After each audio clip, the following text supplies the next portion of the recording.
حضرت سلیمان علیہ السلام کی بے مثال بادشاہت۔ چنانچہ حضرت داؤد علیہ السلام کے بعد حضرت سلیمان نے تخت سنبھالا اور بنی اسرائیل کے بادشاہ ہوئے، جیسا کہ داؤد کے قصے میں بیان ہوا ہے کہ حضرت سلیمان بطشاہ بن ہنا کے بطن سے تھے۔ پس جب سلیمان علیہ السلام تخت شاہی پر بیٹھتے تو وہ انگشتری جو حضرت جبرائیل صندوق میں لائے تھے اسے اپنے ہاتھ میں پہنا۔ جب حضرت سلیمان اپنے باپ حضرت داؤد کی جگہ تخت پر بیٹھے تو لوگوں سے مخاطب ہو کر فرمایا، اور وارث ہوا سلیمان داؤد یعنی نبی اور بادشاہ ہوا باپ کی جگہ، اور کہا سلیمان نے، اے لوگو، سکھلائے گئے ہیں ہم بولی ہر جانور کی، اور عطا کی گئی ہمیں ہر چیز کہ جو چیز دنیا میں درکار ہے۔ القصہ، اللہ تعالیٰ نے حضرت سلیمان کو عظیم سلطنت عطا فرمائی کہ کائنات کے خزانے آپ کے لیے کھول دیے گئے، اور تمام مخلوقات، چرند پرند، جانور، جنات، غرض ہر ساری مخلوقات کی بولی سمجھتے اور بولتے تھے۔ اس کے علاوہ آپ کی حکمرانی ہوا پر بھی تھی، جس طرف حکم کرتے ہوا آپ کا تخت اسی طرف اڑا کر لے جاتی۔ غرض حضرت سلیمان کا تخت نکلتا تھا تو ہوا پر چلتا تھا۔ تمام پرند ہوا کے جھنڈ ان کے تخت کے اوپر آ کر اپنے پروں کا سایہ کرتے، اور آدمیوں کی فوج تخت کی داہنی طرف ہوتی اور پریوں اور جنوں کی فوج بائیں طرف، اور دیو غلام پیچھے ہاتھ باندھے ہمہ وقت حکم کے انتظار میں کھڑے رہتے، اور جانور اور باقی چرند و طیور لشکر کے ساتھ ساتھ خاموشی سے ارد گرد کی خبر لیتے ہوئے حلقہ باندھ کر ساتھ چلتے تھے۔ چنانچہ ارشاد ہوا، اور اکٹھے کیے گئے واسطے سلیمان کے لشکر جنوں اور انسانوں اور جانوروں کے، پس وہ مثل بمثل کھڑے کیے جاتے ہیں۔ تفسیر میں لکھا ہے کہ سلیمان علیہ السلام کا تخت اتنا بڑا اور وسیع تھا کہ اس پر یہ تمام لشکر بیٹھا اور ہوا اسے لے کر چلتی، شام سے یمن اور یمن سے شام 1 مہینے کی راہ آدھے دن میں پہنچاتی اور واپس لے آتی۔ چنانچہ ارشاد ہوا، اور مسخر کیا واسطے سلیمان کے بعد کو صبح کی سیر، اس کے بعد 1 مہینہ تھا، اور شام کی سیر اس کی 1 مہینہ تھا، اور بہایا تھا ہم نے واسطے ان کی ایک چشمہ پگھلے ہوئے تانبے کا۔ اوت جنوں کی ایسے لوگ تھے کہ خدمت کرتے تھے اس کے آگے پروردگار کے حکم سے۔ مروی ہے کہ اللہ تعالیٰ نے یمن کی طرف ایک چشمہ پگھلے ہوئے تانبے کا حضرت سلیمان علیہ السلام کے لیے جاری کیا کہ وہاں سے تانبا لاتے اور اسے سانچوں میں ڈال کر برتن اور بڑی بڑی دیگیں بناتے، جن میں لشکر کے موافق کھانا پکتا اور بٹتا، اور ہوا تابع ہوتی، نرم نرم چلتی اور تخت کو اڑاتی پھرتی،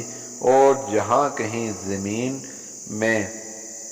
خزانہ دفن ہوتا یا زیر زمین جو مال سونا وغیرہ ہوتا تو زمین آواز دیتی کہ اے سلیمان، جو مال خزانہ جس قدر مجھ میں موجود ہے اٹھا لے جا اور اسے اپنے کام میں لگا۔ مروی ہے کہ حضرت سلیمان نے جنوں اور دیوں کو حکم دیا ہوا تھا کہ جو مال خزانہ زیر زمین ہے وہ سب، اور جو موتی جواہرات وغیرہ پانیوں، سمندروں، جھیلوں وغیرہ میں ہیں، سب لا کر میرے حضور میں جمع کیے جائیں۔ اور جہاں سے خبر آتی کہ کوئی جن انسانوں کو تنگ کرتا ہے یا کسی بھی مخلوقات کو نقصان پہنچاتا ہے تو حضرت سلیمان اسے پکڑوا کر قید کر لیتے یا دریاؤں اور سمندر میں ڈال دیتے، دور دراز جزیروں میں بند کر کے یا باندھ کر پھینک دیتے یا زیر زمین دفن کر دیتے۔ کہا جاتا ہے کہ سلیمان علیہ السلام کے قید کیے ہوئے بہت سے جن اور دیو جو سرکش ہوئے اور انہیں قید کر کے پھینک دیا گیا، آج بھی مختلف جگہوں پر اپنی قید کاٹ رہے ہیں۔ واللہ اعلم بالصواب۔ اس کے علاوہ ایسے بڑے بڑے طاقتور جن دیو جن پر سلیمان کی حکمرانی تھی، جو عمارتیں بناتے اور دریاؤں میں غوطے لگاتے اور سمندروں کے خزانے جمع کرتے اور سلیمان علیہ السلام کے ایک حکم پر کہیں سے کہیں جا پہنچتے اور آپ کی مطلوبہ چیز لا حاضر کرتے۔ مروی ہے کہ حضرت سلیمان علیہ السلام نے ایک محل پر پرتکلف عالیشان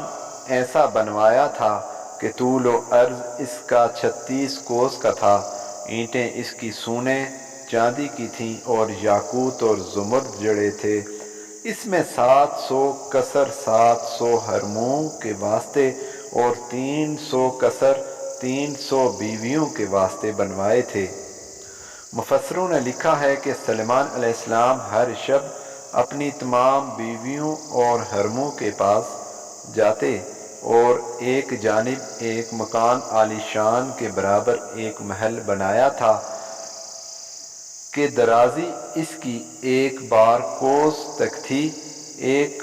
کوشک پر آپ کا تخت کا جلوس تھا، طول اس کا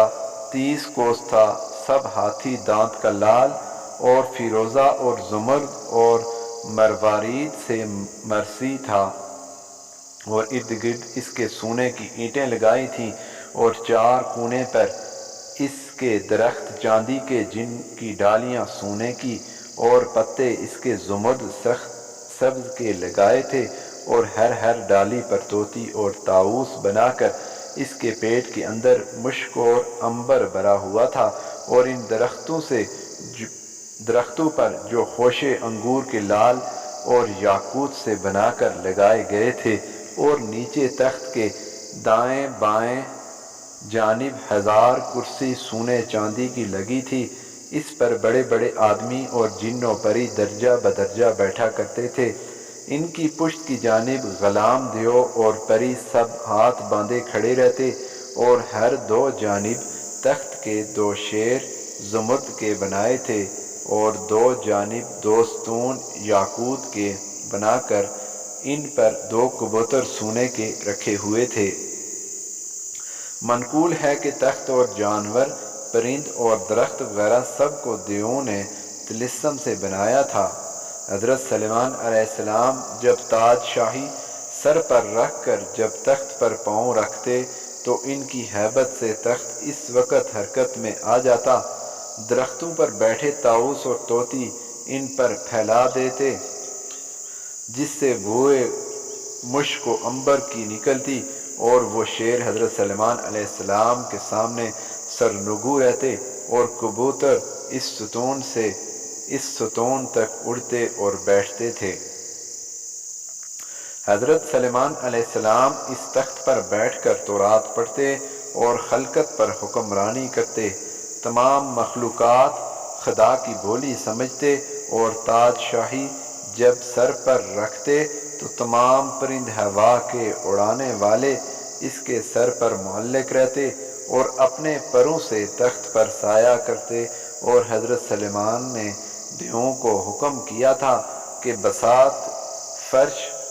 زربفت کا بچھا دیں۔ اس کے کنارے نہریں جاری تھیں، اور اس کے سوا تخت گاہ کے مکان میں کئی محرابیں تھیں جس میں عابد ہمہ وقت عبادت میں مشغول رہتے تھے، اور کھانا پکانے کے واسطے بادلوں کو حکم کرتے تو دیگیں بھر بھر کر پانی دے جاتے، اور ان کے باورچی خانے میں